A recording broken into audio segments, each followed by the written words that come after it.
It will be remembered as one of the great ambushes in the White House. Beware a president with props.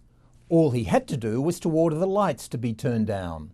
But for 20 minutes or so, South Africa's President Cyril Ramaphosa's visit to the Oval Office was going well.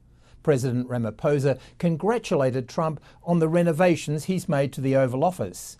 He thanked him for allowing the South African delegation to visit and for allowing US officials to begin bilateral discussions on trade. He referred to the work that you're doing to bring peace around the world.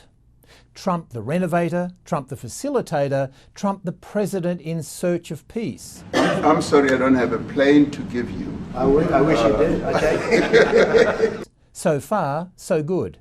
Ever since the disastrous meeting in February between President Trump and Ukraine's President Volodymyr Zelensky, world leaders have tread carefully upon entering this newly spruced up lion's den.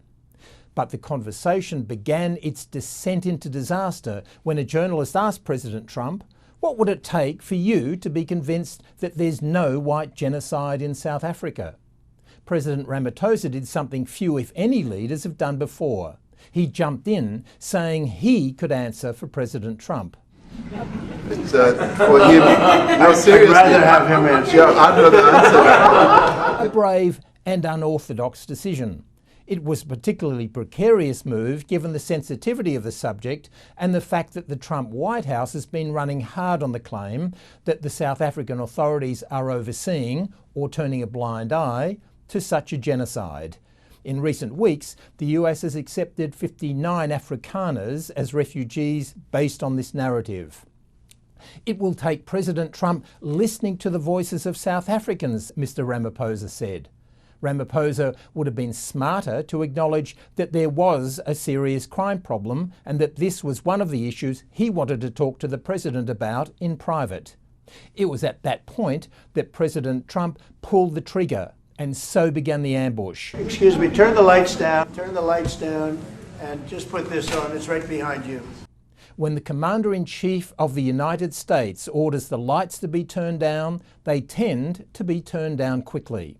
And so began some incendiary speeches from a political rally in South Africa, with Trump intervening every so often with commentary. These are burial sites right here. Burial sites. President Ramaphosa and his delegation sat and watched chants such as "kill the Boer," "kill the farmer" from rallies in South Africa. For much of the presentation, Ramaphosa tried not to watch, and once or twice questioned the source of the material. Attempting to defend his government's record, Ramaphosa said in response to the video, "Let me clarify that, because what you saw, the speeches that were being made, one, that is not government policy. We have a multi-party democracy in South Africa that allows people to express themselves."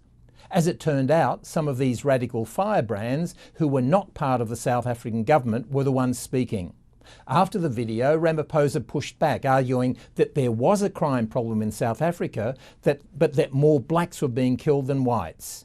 But Trump's ambush gathered pace. He then reached to his side and picked up printouts of 30 or so newspaper articles detailing the killings of white farmers. Death, death, death, horrible death, death. Trump made clear in the meeting that he believes that the South African government is seizing land without compensation from white farmers, and that it makes no effort to stop violence or incitement against these farmers. Once Ramaphosa fought to restore some civility at that point. He also sought to answer Trump's central claim that the South African government was complicit in genocide against white farmers. Ramaphosa and others in his delegation tried to argue that the issue was not black crime against whites, let alone genocide, but crime more generally. But after the Zelensky and Ramaphosa meetings, the message to world leaders is now clear. You may come bearing gifts, but beware the president who orders the lights to be turned down.